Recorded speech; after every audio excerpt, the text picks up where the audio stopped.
Hello అండి, welcome to my channel.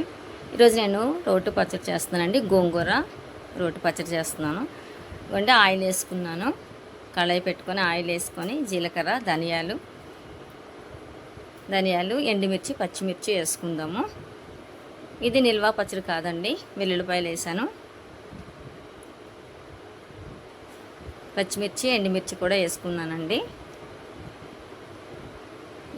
వేయించుకుంటున్నాను. ఇప్పుడు ఇది కొద్దిగా వేగినాక మనం గోంగూర వేసుకుందాం. కడిగి శుభ్రం చేసుకొని ఉంచుకున్నానండి. గోంగూర వేసుకుందాము. గోంగూర వేసుకున్న తర్వాత అది అలా వేగుతుంటుంది. రోటి పచ్చడి మర్చిపోయానండి, చాలామంది అందరికీ మిక్సీలో వేసుకోవడం బాగా అలవాట్లు అయిపోయినాయి. మనకి చాలా టేస్ట్ ఉంటుంది. కలుపుకొని ఉప్పు వేసుకుంటున్నాను, సరిపడా ఉప్పు వేసుకుంటున్నాను. తర్వాత కొద్దిగా ఇంగువ వేసుకున్నానండి. ఇప్పుడు బాగా కలిపి పెట్టేసి మనం మూత పెట్టేద్దాము, మగ్గిపోద్ది. రోట్లో రుబ్బుకునేది చాలా టేస్ట్ ఉంటుందండి. ఇప్పుడు రుబ్బరాయిలు ఎవరికి లేవు కనుక అందరం మిక్సీలు వేసుకుంటున్నాము.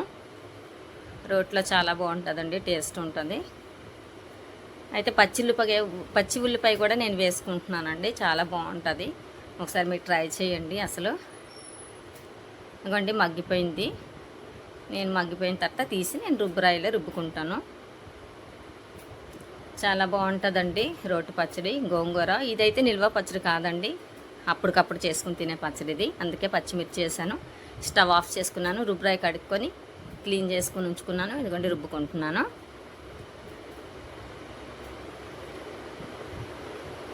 మరి అంత మెత్తగా రుబ్బుకోక్కర్లేదండి, కొంచెం బరుకున్నా పర్లేదు.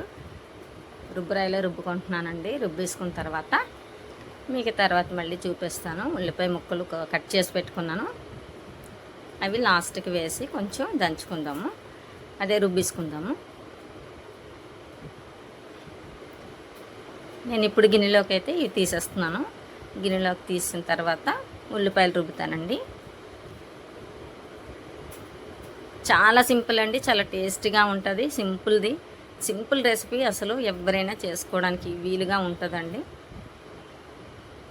కొంచెం పచ్చడి వేసుకుంటే రైస్లోకి చాలా టేస్ట్గా కలుపుకోవచ్చు. పచ్చి నూనె కూడా కొంచెం వేసుకోవచ్చు, ఒక స్పూన్తో చాలా టేస్ట్ ఉంటుంది. ఉల్లిపాయ ముక్కలు వేస్తున్నానండి.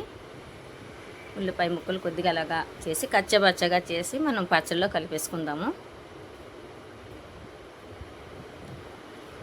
కచ్చబచ్చ చేసిన తర్వాత పచ్చడిలో కలిపేసుకొని మొత్తం పచ్చడి అంతా కలుపుకుందామండి. అయిపోయింది.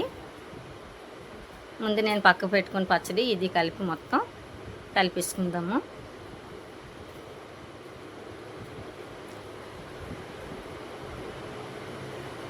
చాలా బాగుంటుందండి, ఒకసారి మీరు ట్రై చేయండి. రుబ్బరాయిలు ఉన్న ప్రతి ఒక్కరు ట్రై చేయండి. పచ్చి ఉల్లిపాయ వేస్తే ఇంకా టేస్ట్ వస్తుంది. పచ్చి నూనె కూడా, ఆయిల్ కూడా కొంచెం గానుగ నూనె గట్రా వేసుకొని మనం రైస్లో వేసుకుంటే చాలా టేస్ట్ ఉంటుందండి. ట్రై చేయండి. కలుపుకున్నాను. మొత్తం అంతా బాగా కలిపేసి మనం సర్వింగ్ బౌల్లోకి తీసుకుందాము.